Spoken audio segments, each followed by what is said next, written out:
intro track. Since when? Oh, thanks for listening to the last 40 episodes. Oh, you didn't have it on the one that I listened to, yeah. No, maybe not. Hey guys, it's Joey here. Welcome to the Jungle Brothers podcast. We got uber professional and close friend of the Jungle Brothers, Jarrod Thatcher in the house. Yeah, big fan of the podcast. Thanks for having me on. Legend. Jarrod works here. Jarrod is our in-house ART practitioner. Jazz, can you give the people background? What's ART? What do you do? Active release technique is a specific soft tissue work modality. So basically it's a lot more specific than remedial massage and stuff like that. So for the whole body, it might have 500 specific protocols and do nerve entrapments and stuff like that as well. It's just kind of the most holistic hands-on treatment that I've found, but also do dry needling and remedial massage. Yeah, that's basically my qualifications, and was a PT in another life before that. And so to like really simplify that for folks, it's people come in, they have mechanical issues, generally like I got a sore shoulder. Yeah. You assess them, you put your hands on them, you do these release techniques. Yeah. Digging into things. It's a little bit uncomfortable, sometimes a little bit painful, but ultimately they come out, they're like, wow. I mean, most of the time. They come out, they're like, that's feeling really good. Yeah, exactly. So we're relieving the specific restriction with the soft tissue work modality, and then more often than not, they've got to do stuff to retrain it away from the table. Could you simplify what a comparison between like a massage and what you do? Could say like a really like a Thai massage place, right? They're all through Sydney. People, you hear people say they're like, oh, I'm a bit sore, back, whatever, but it's okay. I'm going to go get a massage. Yeah. What's the difference between say that kind of thing and what you do? Yeah, I think a Thai massage, you're just going to get really broad strokes. If you say you've got a sore back, they're going to chuck everything at that area, probably without even assessing it. But I don't know, it's probably varying degrees of how good they are. Whereas what I do, we'll assess, we'll treat the specific areas, we'll see what's happening around it and do some corrective exercise. So that'd be where it varies. I'd say Thai massage is a bit more vague. They're probably a bit prettier than me. I doubt that, no. Take that back. Yeah. There was one I used to go to in, I went a few times. My cousin used to get one regularly at a place in Roselle, and there was a woman there named Mal, and she's like, you got to go see Mal. And I mean, I didn't regularly get massages, but the next time I got an injury, I was like, I'll go check out this Mal woman. Anyway, she was this little old woman. She was about 75 years old, and she was like, hello, I'm Mal. And I was like, hey man, she's like, please come, like really real, like bubbly, real energetic. And turns out that Mal back in Thailand did autopsies for a living. And so she had this intricate understanding of the body in all the different layers. And she would just fucking destroy you. And it was undoubtedly the most uncomfortable massages. I mean, I probably saw a few times that I'd ever had. And she seemed to be quite sadistic. Like she took great pleasure in it. You would have to. She would. Is that a thing? Yeah, I think so. You got a bit of that? Yeah, like you either empathize. I don't know if you enjoy it, but you feel it. You're riding it with them. Like if you get a spot and you get a fair bit of feedback, you're like, this is going to hurt them. And then same as if you put a needle in, you're like, oh, I felt that. So I often make noises when I'm treating, like, oh. And they're like, oh, did it hurt you? I was like, nah, just living vicariously through you. Would you say that is a somewhat kind of necessary part of the process? Like a little bit, not necessarily pain, but that extreme discomfort? No, it's not a necessary part for everywhere. It's just some areas are more painful to treat than others. So if you've got to get your calves treated quite hard, there's a lot of innovation down there. Like there's a lot of nerve endings and it's going to hurt, especially if the area is quite tight. People aren't often stretching them or rolling them or doing whatever they can to keep that tissue nice, even loading that area properly. And so when you get there, it's really fibrotic. There's a lot of innovation there, and you've got to go particularly hard. So that's a favorite for people of what they don't like. Okay, yeah, and I know that if you've worked on my calves, it's I mean they're so fucking big, it's brutal, you know, but it is. I find anywhere on the legs, the quads are brutal. Yeah, VMO hurts. Yeah, I don't know. It's very sensitive. It's like, you know, when you squeeze someone's thigh, like you usually down around the knee. What is that? Horse bite. Horse bite. That's what that's called when you. I think so. Yeah, right. I've been doing it to my 6-month-old son, and even he responds to it. Sometimes depends how out of it he is, but he'll like kick his leg into extension and stuff. But the legs generally seem to be quite, I don't know, sensitive or ticklish. Yeah, it probably diminishes as you go up, but there's definitely areas that are more painful. So, okay, just clarify for me, because I think we're going to come across a couple of terms. Innervation. You're talking about nerves in the area? Yeah. Just has a lot going on there. A lot of sensory things that can take sensory input and send signals. So it's going to be really receptive to anything you do there. So if you rub a feather there or if you put your elbow there, it's going to know about it. Right. Yeah. Why does an area of the body, say some areas have more nerve activity or more innervation as compared to another? Well, you think of your hands. You're going to use them a lot. You need a lot of feedback. When you touch something, and it sends a lot of messages to the brain, and that's how you communicate with the outside world. So that'd be why there's a lot there. The face, because it has so many nerves, like for you to function. So, and then the feet and the lower leg, like it's the same reason as the hands. Yeah, okay. But then generally the trunk, like the torso, the arms, less. Yeah. Okay, that makes sense. All right, and so the other thing you mentioned before too, which I'm sure we're going to hear this again, fibrotic. What are you're talking about, like a texture there, or like something that's actually happening to the tissues? Fibrotic, in the way that I'm using it, kind of means tough tissue. So really leathery and doesn't contract very well. It doesn't have that elasticity in it. So you get fibrotic tissue in a clinical sense would be if you had a really big tear and that got healed over and like the fibroblast healed, that would be specifically fibrotic tissue where it's healed, and you can, like if you've torn something really bad and you touch it, you're like, that tissue is not the same as the tissue above and below it. Yeah, like a scar tissue. Like scar tissue, exactly. Right. Yeah, so that's fibrotic tissue specifically, and then it's probably on a spectrum. So if you're really tight, it's more fibrotic. We use that as a term to just measure it. Yeah, it makes sense. Is that something that, is there a quality that you're looking for in tissues generally, where you're looking for like suppleness and elasticity, or is it the case that different parts of the body we want different things? It will vary, but I think when I palpate someone, I'm just referring that to a data bank that I've stored up before. So if I've felt 1,000 people's traps before, I know when I palpate this person where they're tight or what's happening underneath, just based on past experience. So I guess it's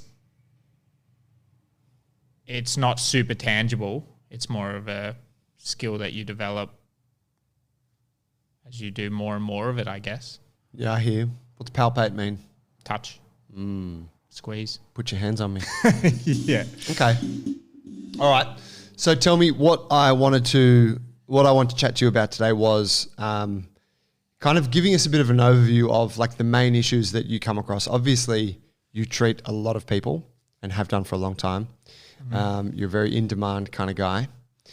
And the issues that you're dealing with, obviously there are always exceptions, but from a general perspective, there's a lot of recurring things. Yeah. And I mean, we see this in the gym as coaches and personal trainers, where it's like you have like, chronic lower back issue. Yep, I've seen a bunch of lower back issues. I've seen a bunch of bad shoulders. And, I think for us, we can always give some kind of very general advice. Are your lower back's a bit sore? Maybe let's do a little bit of release around the glute and the piriformis and maybe unlock the hip flexors, whatever. But we never really know. We can never go specific with it because it's totally out of our scope. Yeah. So for someone like you, obviously you are able to go those layers deeper. I wanted to talk to you about those kind of general issues. And I know you can't treat them over the podcast. Oh, we can try. Give them a go. Yeah. What are we looking at here? What are the big ones that you find yourself addressing day in and day out? I would say it would be lower backs and it would be shoulders/neck. I tend to put those two in together. So not all shoulder issues will include the neck, but usually the opposite's true. So most neck things, you need to have a look at the shoulders. Yep. I feel like I've felt that from jiu-jitsu a lot, where I feel like I have neck pain, and then I come and see someone like you and you work on like my rotator cuff, and then that tends to kind of address it. So what I'm feeling, it feels like a neck thing, but actually once you get into the shoulder, that's where the issue is. Yeah, that can be a big thing for sure. What's going on there? A big one, just say you're not loading very well and you've got some poor compensations through your shoulders, and say you're not protracting very well, which is something you guys talk about a lot in your bodyweight classes, and you're bulletproof for BJJ stuff, getting proper movement through the scapula. If you're not doing that well, the easiest compensation is to elevate and internally rotate. So lift your shoulders up and roll them forward as opposed to truly get them out in front. Yep. And what that will do is really jack up your levator scap, so muscle that goes from your scapula up to your C-spine, and then your traps, they're going to be on high alert and they're going to be doing more than they should. And what that's going to translate to is when you exert yourself really hard at jiu-jitsu and you have a hard roll, you draw into that inefficient pattern, so using those traps when you probably shouldn't, and you end up cranking your neck because you use that area too high or too hard to do something that it probably shouldn't. It's been overloaded throughout the day, and then the jiu-jitsu is the straw that breaks the camel's back. I think that's quite a common one. Yeah. And you see it a lot with a lot of the BJJ guys. Yeah, that makes sense. I mean, yeah, in BJJ, there's very little awareness as to body mechanics. It's more just like... Yeah, you just do it. Just vector-based, like, pull on this or push here. Which it has to be at that point, fully. But that gets trained earlier. Like if you've got good mechanics that you've trained before that and then you do BJJ, hopefully you refer to those when you're doing something where you're exerting 100%, like playing sport or doing jiu-jitsu. Yeah. You can't be conscious of it when you're doing it. It'll never work. No, that's true. So you're building that foundation in the gym. Yeah, you hope that those pathways are ingrained when you go to do something difficult. Do you see that same thing, like say with talking about the scapula, like shoulder blades, we're always talking to people in the gym about pulling them back, pulling them down, because typically you see when people start doing any kind of pulling exercise, the shoulder blades go up. Why is that something that we see, outside of jiu-jitsu, just with regular folk? Yeah, I think it can go both ways. I'll draw back to an example where you can go too far the other way, which is too far back and down, which is a common one for bodybuilders and powerlifters. But in reference to why do normal people's shoulders elevate and come forward, it's usually a lot of desk time. Or I do some work twice a week at a fertility clinic where I treat all the scientists in there. And wow. Yeah, so we go for an hour and a half twice a week. And man, every single one of them has tight shoulders. I just see it when they walk into me. If I'm in there and haven't seen that person before, I was like, you want shoulders. And you just see it. There's so much tension there. You palpate. And it's because they don't have a very ergonomic workspace. They're leaning over the bench. They're hunched up. I imagine it's stressful work as well. But particularly so in that place. Like, wow. Yeah, it's just everyone. I don't think there's anyone in there that's not just wretchedly tight through their traps and neck. And would that be, is that, I've read like, in a lot of the stuff that talks about adaptations of humans that come along with this modern lifestyle that we now have, and this idea that everything we do is right in front of us. So our computer's right in front of us, our phone, our food. There's no longer like, there's no depth to the things that we're engaging with, right? Desks, the car, it's all here in front. And the fact that we are more sedentary, so we're not moving as much, means that we stay just fixed on these things that are in front of us for long periods of time.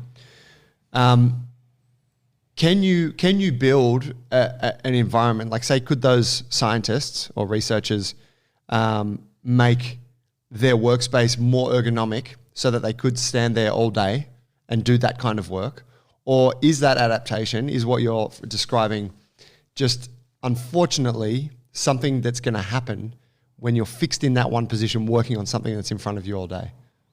It's a good question. I'm sure they could come up with a solution. They're bloody scientists. Well, why haven't they? I don't know. Nerds. Yeah. Could they? I think I heard a really good saying once. I don't know who said it, but basically your best posture is your next one, which just means move. Like if you get fixated in the one position, you start to become that position, right? Yeah. So sitting versus standing all day, you're going to end up really tight. Like I'm on my feet all day and I'm much stiffer at the end of the day than at the start. But I think it's better than sitting. But I think it's got to be a mix, and you need to be getting in different positions, or you just end up quite rigid in either one. So what they could do to fix it, I'm not sure. I don't think it's hard to deal with when you're working with specific lab equipment and then making it ergonomic for everyone as well, because they're all different sizes. They're working on different bits all day. I don't know. Of course. I'm just thinking relevant to like almost everyone that would be listening to this. They would be working in a similar capacity at a computer, head in the books, studying, Yeah. Like really, for the most part, you're handling different tools and different apparatus, but same kind of shit. I mean, I running a business, whatever, I'm sitting on a computer for the most part of the day. Yeah, I think... or on Instagram. On the gram. It's a very important business. Yeah. I think it's just important to keep moving, and it's what you guys stress here. And I think you try to get back to that bare bones of things a lot, which is let's get moving, let's get through some ranges, let's start to load things that aren't getting loaded all day, and then you can worry about the tricks and the fancy stuff. So, okay, so shoulders are a thing. Tell me more about that kind of we'll go to the lower back shortly, but shoulders forward, rolled in, neck forward. This is a common thing that you're dealing with. Yeah. How does that look for you addressing that? It depends on what the person presents with, like how winged their scaps might be, which means how far across their shoulder blades they are and how much the bottom of the scap sticks out. If you can visualize that, I guess. Yep. And then it depends on how well they can access protraction, how well they can get their arms above their head, which is usually quite limited when they are quite hunched. So a lot of it's about addressing those things, trying to encourage that movement, trying to get them to load out in front properly, teach them to get their arms above your head with a good rhythm. Yep. Basically what happens when the scap's not moving well, you put all the pressure on the shoulder joint or the glenohumeral joint. So, basically the upper arm. And that joint gets quite abused, and you start to really irritate the front of the shoulder by doing that. Yeah, the head of the humerus starts to mash on all that tissue at the front. It starts to get quite irritated, and then you've got a new problem. So I think personally I found that the scap and the thoracic are the really big drivers. Once you get those moving, you can worry about the smaller things. Yeah, it makes sense. You can almost see it with a lot of folks when they're walking around that upper back area, like the thoracic spine and the shoulders, they're fixed, aren't they? Like it's completely rigid, and it's like locked into shape. Yeah. And you think, fuck, surely that has to be having some kind of downstream effect. Yeah, it has to. It has to. Like when you start to get rigid there, it's going to affect how you load your shoulders, but also how you load the rest of the spine. Like you'll stop articulating in other areas, and generally your mobility would decrease. Like if you're really rigid in one area. Would you have say a few sort of key exercises and obviously very general recommendations that you would find yourself going back to for people with such issues? Yeah. I really like stuff that's going to get people moving. So wall slides can teach people to get their arms overhead. That's where you got your back on the wall. No. So forearms against the wall. You are working really hard to protract and flex through the spine. Yep. And while maintaining that protraction, you slide your arms at a slight diagonal. Yes, okay. Trying to extend the arm overhead. Yeah, while keeping the scap out. Exactly. Yep. So it's teaching the mechanic not to just use that glenohumeral joint to get your arms over your head. You have to use the serratus anterior on the front, and you have to use, your scapula in doing it. Yep. Yeah, so it's just force it. It's really inefficient way to lift, but it's something that will train it when you go to lift your arms up overhead, that will fire. Yep. And then I like xiaopangs, which is it's a standing rotation of your arm with a few little nuanced things to do, but it's basically that, just getting your arms through rotation, searching for range. And you do that with often loaded? You can do it with a lightweight, right. Yeah, like a 1.25 kilo plate or a 2.5, depending. Yep. And that's like a straight arm, just drawing a big circle with the arm. Essentially, yeah. Yeah, and then searching for range. So if your arm's out in front, you're really protracting hard. Yep. If your arm's overhead, you're really elevating hard. If it's behind, you're doing quite a bit of extension. Yep. And doing arcs of that. Stuff that gets the thoracic and shoulders moving, I really like a cat-cow. And get a lot of people doing those, especially ones stuck at their desk all day. And then spinal waves, I think, are a good one too. Oh, yeah. Yeah. And spinal waves? Yeah. Anything that can get that spine articulating more and getting people's thoracics moving and lower backs moving. Yeah. Yeah, those 4 drills you've mentioned are all you could put them in any program for any person and they would be of benefit, wouldn't they? I think you'd get a return for sure. Yeah. Like as warm-up drills or activation drills or 5-minute movement break between your 5 hours on the computer, whatever. It's good stuff forever. Yeah, absolutely. Take me to the lower back piece. And this is, the lower back. The lower back is one of those ones I think of people who I train who have kind of recurring lower back issues.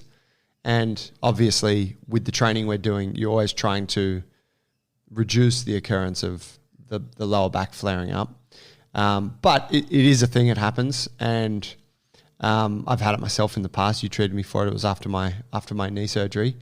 But it's one of those ones that's really disappointing for folks because it's kind of like the end of the session.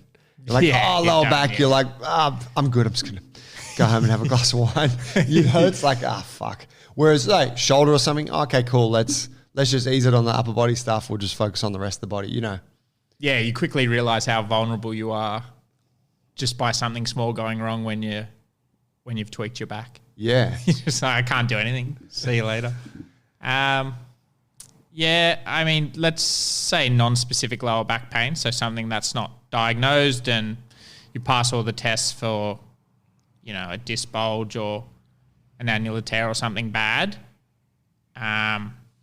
Just say that's all fine. Then usually there's a few drivers. So one could be yours came from massive compensations, right? You had the knee surgery. It was really tight in and around there. It was wrecking your gait mechanics and you were jacking up through that side of your back. And so I was unwinding that, and it was only going to get better as that leg got better. Otherwise, it would just keep jacking up through that QL. Yep. Then you've got people who are specifically weak through the hips and basically get too much movement through their lower back and their pelvis and they can't stabilize. And then there's people with really inefficient. Sorry to cut you off. When you say weak through the hips, something I've always wanted to clarify in my head, are you talking about the muscles around like the hip joint, like hip flexors, glutes, hamstrings, that kind of thing? Or are you talking more about, are you referring to the lower back pelvic kind of junction? I'm talking about glutes and hamstrings generally. Yeah, when I say hips. Yeah. So, yeah, just for simplicity's sake, think of it as glutes and hamstrings. So stuff that you load when in hip extension. Yep. Are what I'm referring to when I say hips. Yep. Makes sense. So generally those areas are really weak for people, and people have a hard time loading that area. So could it be the case for someone that's, say, doing regular strength training, deadlifting once or twice a week, doing some different types of squatting, whatever, that they could still be, and say they're doing it at a moderate intensity, you're like, yeah, that person seems somewhat strong. Could they still have weakness through the hips as you're describing, or is it really for people who are untrained in those areas? They definitely can. Maybe weak's not the right term for those people because they're probably strong enough, but it's inefficient. Their movement patterns might be really bad. They could just be loading their back heaps and not loading their hamstrings and glutes at all on a heavy deadlift, and that's only going to stifle you at a certain weight. So, yeah, you're just going to hit a wall at some point where you just won't get any stronger. Yeah. So it can definitely happen. You don't have to be someone who's just not training. Some people just can't load properly through their hips. They just end up using too much lower back. So, yeah, if you're in too much extension. You pointed that out to me actually when what you were talking about there, when I was compensating after the knee surgery. It was when I got back into squatting. I was getting back under the barbell and doing some back squatting and stuff. And it was squatting, and then it was also like any hip hinging exercises like good mornings or deadlifts. Yeah. I would flare the back up. Yes. And what you identified was that my pattern is actually not like I'm not hinging very well or squatting very well. You're like, no, that's an inefficient pattern, which is really funny because for a lot of people who look at my squat or deadlift, they'd be like, oh wow, it looks perfect. Well, they're adoring fans, yeah. Right? That's right. I basically block anyone that doesn't give me the kudos I deserve. Yeah, we've lost a lot of members for that. Yeah. And we'll lose a few more. Yeah, but that's why my Instagram following is so slim, because I've culled the masses. Yeah. But it's interesting to me too, where I'm like, I thought my squat and deadlift was pretty good, but you're like, no, actually, you're like dumping into your lower back, and you're not bracing properly through the front, and that's putting a lot of pressure onto the muscle of the lower back. And I'm like, holy shit, how about that? Yeah. I think a way to simplify that in what you're doing there, so you're maybe pulling into too much extension through the lower back, so making the lower back muscles go under quite a hard contraction. And what that does is going to move the pelvis up, and it's going to place the hamstrings under a bit of a stretch. So it's a lot harder to load them when your back's really arched. They're going to be really inefficient in that position, but you're also quite weak in that position when you're overextended. Right. And when you're saying overextended, like as I'm going to the squat, it's like I'm really sticking my butt out. Yeah. My lower back is very arched. Yeah. I'm doing like a kind of like a Instagram influencer might do it. Ooh, yeah. Big booty shot, that kind of position. Yeah. Yeah, I would say so. Something like that. So what you're referring to is keeping more of a neutral position through the pelvis, where instead of going to that big extension, the pelvis is tucked a little bit. The front of the body has tension, the abs. Yes. And then it's holding my pelvis more parallel to my rib cage. Yeah, exactly. Throughout the whole movement. Yeah, exactly. So can you maintain that rigidity and that same pelvis position throughout the whole movement? And generally speaking, people that can do that without overextending or the opposite or pulling into flexion tend to be really strong. Right. If you can maintain that neutrality. I like it. Yeah, let's work with that. Through the pelvis, through the back, then all you have to worry about is how your legs are moving. You know, if you're strong enough to move the weight through your legs. Like, it's a big piece of the puzzle with strength training is just being able to maintain that rigidity through there. Yeah, that's a really interesting one because, you know, it's interesting that you can get by for, you know, however long on half decent mechanics. And then at a point, it rears its head. Oh, yeah. And it tells you, hey, you've actually been doing this wrong for a long time. Yeah. You know, or maybe not. Maybe it's more of an acute thing. You've been doing it wrong since the surgery or whatever. But it is very interesting because I see it all the time. People get injured and they're like, well, what did I just do that got me injured? And really what is kind of underlying to this conversation is like, no, it's maybe what you've been doing for the last 10 years and it's just the injuries just come about now. Yeah, yeah. And I think that's what a lot of people need to get their head around when they get hurt. It's like they've been doing stuff wrong for a long time. They might have been fortunate. Or 20. Or 20. Or 30. Do you think that there's stretch, I find myself having the conversation quite often with people, I guess around my age, like mid to late 30s, about the fact that they get injured in training now and like, fuck, this never used to happen. And there's this, we have this thing, this belief, like it's because I'm getting older. Like I'm just, oh man, I'm approaching 40 now. Like I just get injured more. And I've often thought about that and kind of debated that point because I think, well, no, it's not necessarily because you're getting older, but it's potentially more so because you were just doing the wrong thing for the last 10 years. And now it's showing itself. Yeah. Which is irrelevant to you aging. It's this past that you were able to get away with some poor mechanics for the last 10 or 15 years.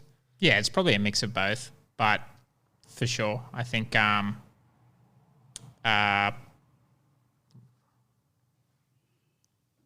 right? Yeah, I think you're right. Yeah. Sorry, I lost my train of thought. No, it's okay. So the lower back thing, I kind of cut you off, but yeah, you're sort of alluding to what the main things that are happening there are. In terms of, you know, and obviously we've ruled out like specific conditions of the lower back or, you know, not more severe injuries. Yeah. But for that general thing, for that person, it's like, yeah, fuck, I'm pretty good, but then every time I do kettlebell swings, my fucking lower back, you know. And maybe they can still grit it through the rest of the workout, but it's like, flares up for a couple of days, whatever.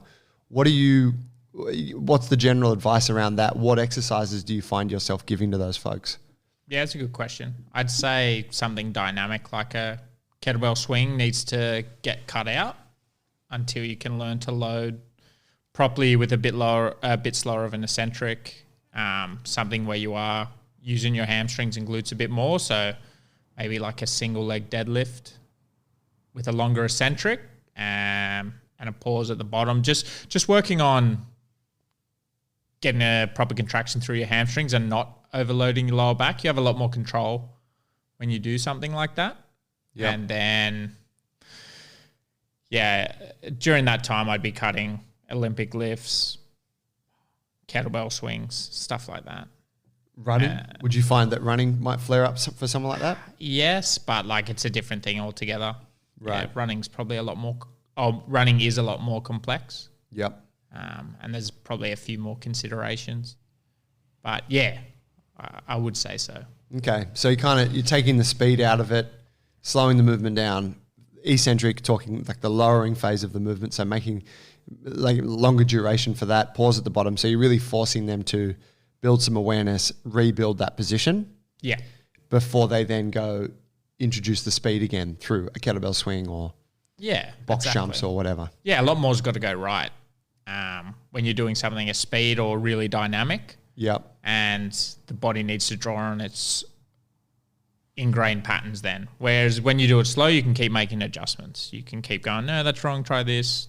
change this position a little bit, and there's no repercussions. But you can't really do that in the middle of a jump. What do you do for someone, and I'm not even having a dig right now, all right? Say they do CrossFit, or say they do some kind of interval class. Maybe it goes for 45 minutes. Maybe it's functional training. I don't know. But say it's like, but my training is like fast. Like, okay, I get it. But then it's like, I got to do this thing fast. And obviously you can always, step out from that. But for someone who's like, well, I'm in this thing, that's my style of training. And I'm really thinking about someone who's listening who's like, all right, well, I can't do the kettlebell swing. Like, how do you, what's your practical advice that you would give to someone, say they're doing strength and movement class here at JB and they're like, but I love that. I love the fast stuff. Yeah. That's where it's hard. Like sometimes they need to pull back a little bit, but if they won't, then a lot of the time it's about doing a correct warm up and doing things that will start to ingrain those better patterns at least. So the stuff that we spoke about, the longer eccentrics before class, doing some core exercises, basically working on things that's going to at least help that patterning for when they do it in the class. But the thing is, what happens when someone's under stress or they do something difficult? What are they going to do? They're going to revert back to their strongest pattern or the thing that they're most efficient at, which is, in this case, it's a bad pattern, right? So if they're breathing and heaving and they got to get out one more rep on the really heavy deadlift and then sprint to go do some kip chin-ups, then they're going to keep exacerbating that bad pattern. No way they're going to do the new good pattern that we've been working on. You can't. Yeah, you can't keep both. No, it's no chance. So, I think it's some negotiation there. Yeah, right. And trying to give them an alternative or a way to structure the workout where they can get what they want and then I can get what I want or what they need. Yeah, okay. So maybe they sit that part of the class out, they go do their rehab stuff, or maybe they, don't do that class, do another class for a little while. Yeah, it's hard.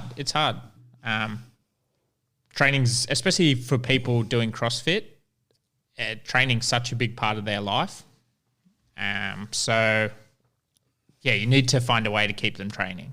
Yeah. Or let them know there's light at the end of the tunnel or they'll be back doing that stuff soon. But if they do this, should guarantee that they aren't as injured as much.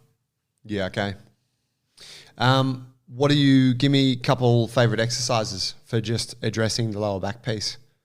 Yeah, so what we're talking about before, like single leg deadlift with a foot on the wall, with a big emphasis of... Foot on the wall, Tell me about that. You've had me do it, it's tough. It's a lot harder than when you have the foot supported on a bench.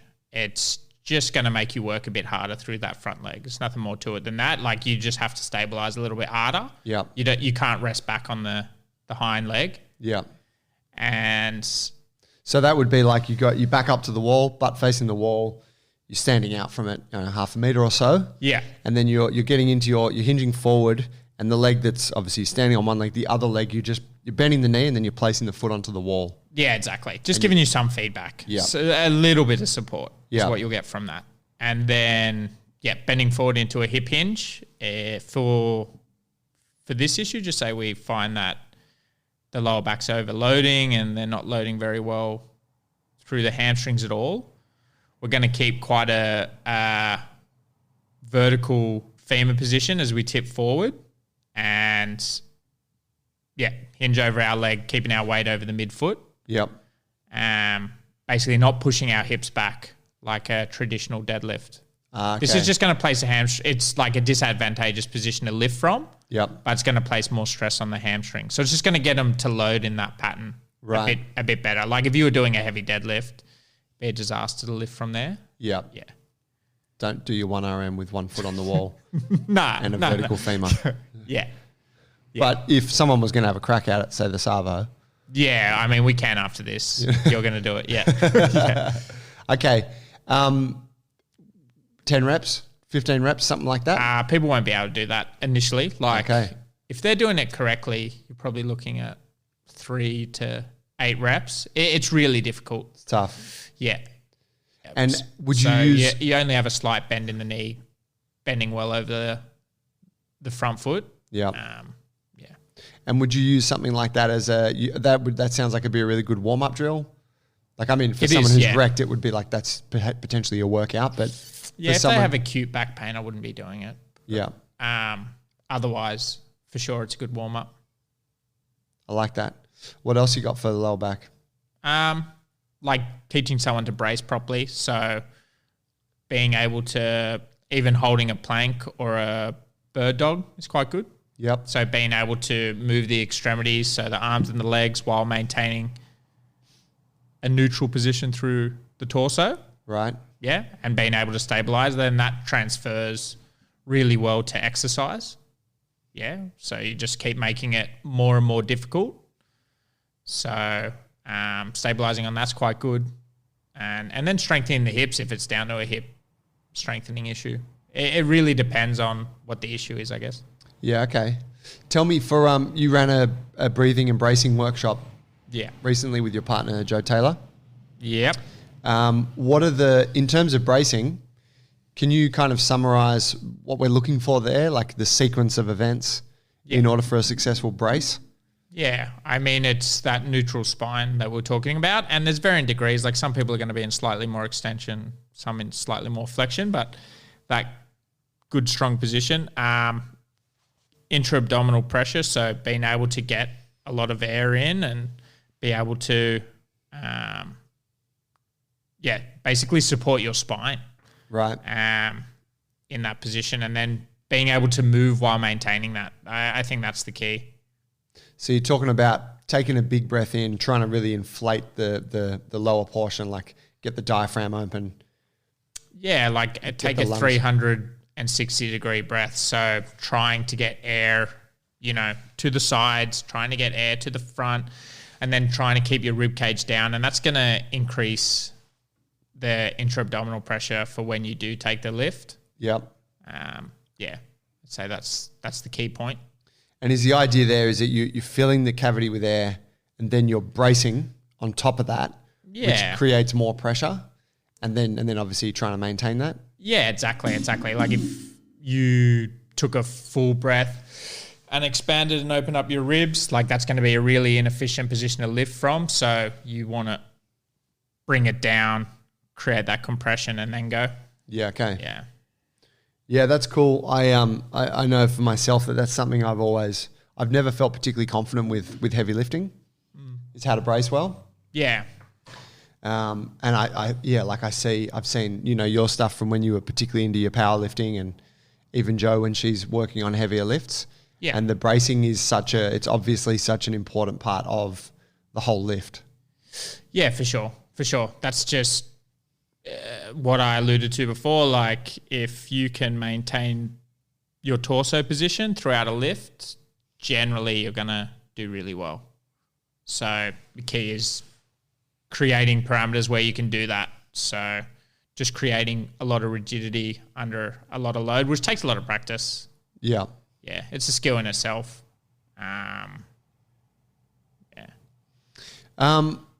What else do you see? Yeah, any other kind of big areas that we covered, like hips, shoulders, or lower back, shoulders? Is there anything else that you see is quite common? But people doing, say, like movement style training, combination of weightlifting, body weight stuff. Yeah, you get a lot of elbow issues and grip issues from people doing a lot of the body weight stuff. So that'd be a big one. Is that from, chin ups and kind of high intensity body weight pulling?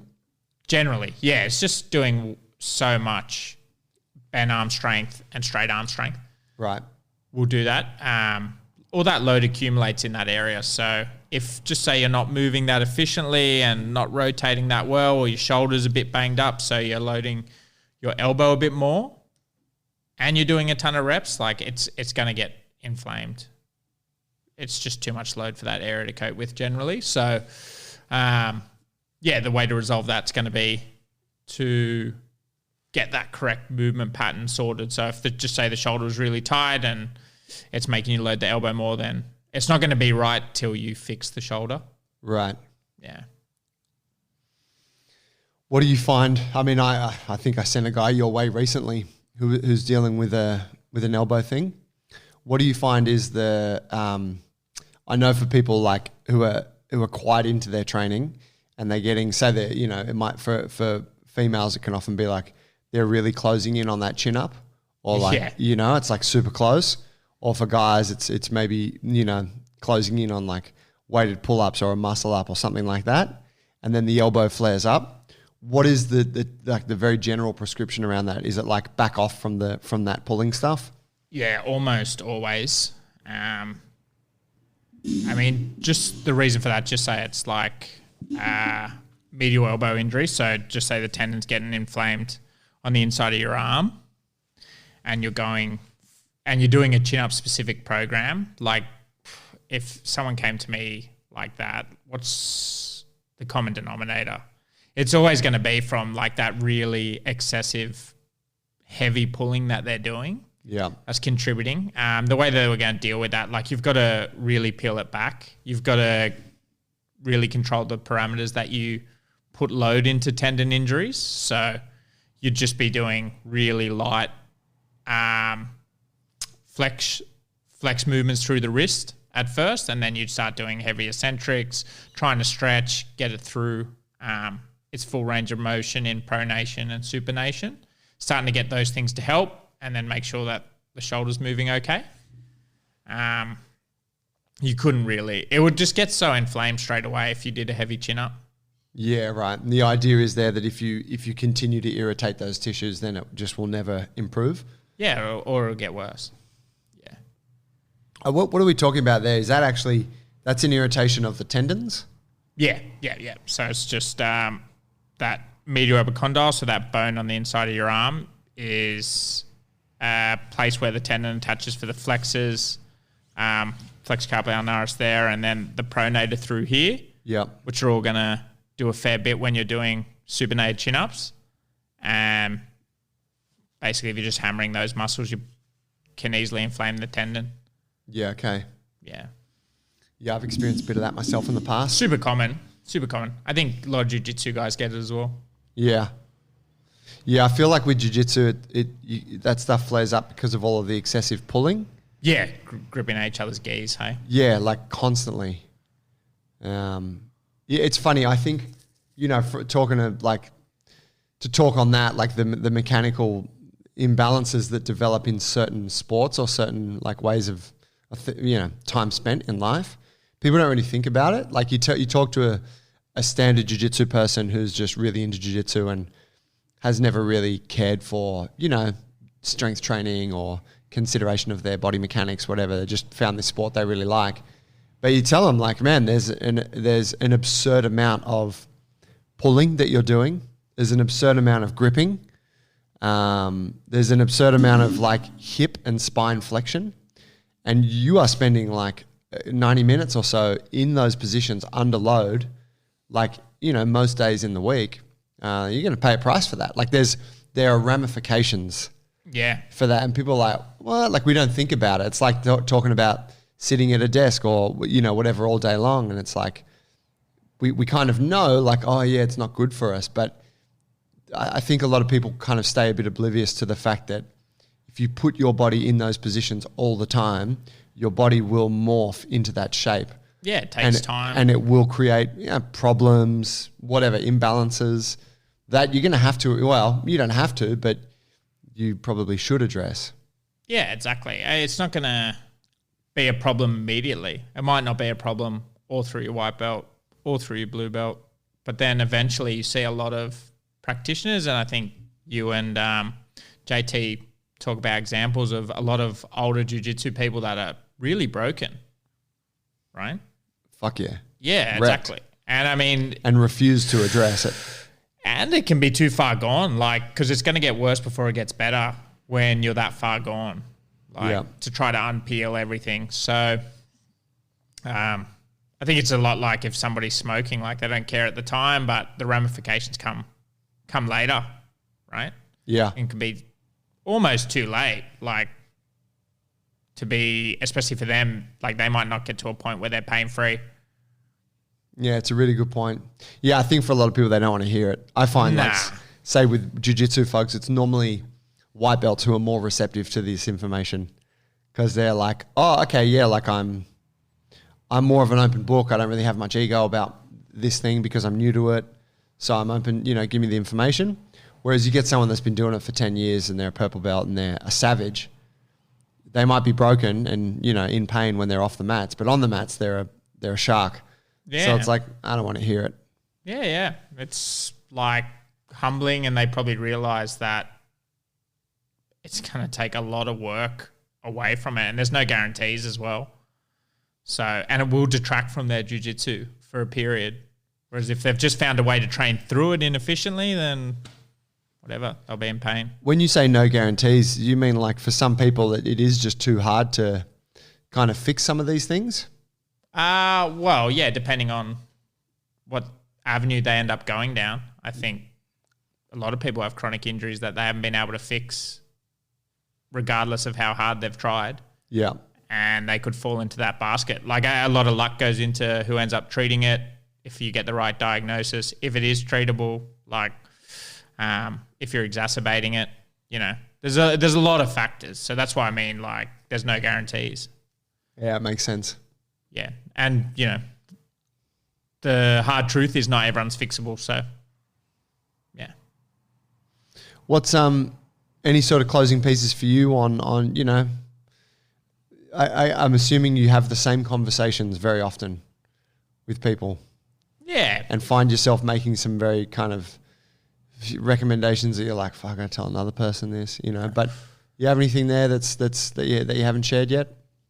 Yeah, I think it's just really important to be doing a lot of the simple foundational remedial stuff. So oftentimes I'll get people in with shoulder injuries, and I think that the best thing for them is going to be to just start getting into some body weight classes, start doing some of those, start at the roots or the beginning of the piece and get really efficient at those. And that's going to go a long way to restoring your shoulder function. Doing these movements that you don't like, that you feel shit at, that you can't maintain the position well, getting really efficient at those are going to help your shoulders quite a lot. And that's Jungle Brothers specific, isn't it? You're talking about Jungle Brothers specific, like that's our body weight program. So like very basic gymnastic strength training, like really beginner variations. For sure. Just building the foundation. Yeah. I think, T was the one who came up with the idea for that, and just like, no, let's get really good at the basics. If people want to advance at this, then this is what they have to do. I suggested it to him. It was T and Paulie, and you weren't in the discussion. I told him about it, and then I said, yeah, we'll run with it. Oh, it was a bad idea then. Stupid idea. Yeah. So getting back to the basics with that stuff is really important. Same with strengthening your hips. The stuff that we spoke about before is really basic. So making sure you can hip hinge correctly, making sure you can brace your core correctly, making sure you can move your arms and legs while bracing correctly. Yeah. You start to do those things, you should be able to get through classes pain-free if you don't have anything particularly bad going on. Yeah. But, a lot of that stuff's quite tedious. So a lot of it's just getting back to having a bit of a routine with it, doing the boring things. Do you think, given the nature of what you do you find yourself in the situation where people are coming to see you regularly for long durations of time, or do you see your role as something that is generally like, you're going to need to spend an amount of time together, but it's not going to be forever? Yeah, it really depends on the person. But yeah, for sure, some people I'll see once and something relatively new, and they'll go away and they have no dramas. That tends to happen with newer injuries. And then some people have been dealing with things for a long time, and it comes full circle again every 4 weeks, and they need to get treatment again just to have it feeling normal again. And then they get 4 weeks of training out of that, and then they feel, tighten the hip again and want to get needled, want to get it sorted out, want to check up on the exercises. And then some people are for really acute short phases. So, this is going to be seeing me 6 times over the next 2 months, and that should resolve it. Yeah. So it varies. Yeah, cool. But people are managing things. Like you'd have your own things as well, your knee and, poorly shoulder, and everyone's got their little niggles that they have to manage, and they know what they have to do to keep it relatively out of their conscious. And if you're not doing that, you're generally coming in for treatment sooner. Yeah, that's right.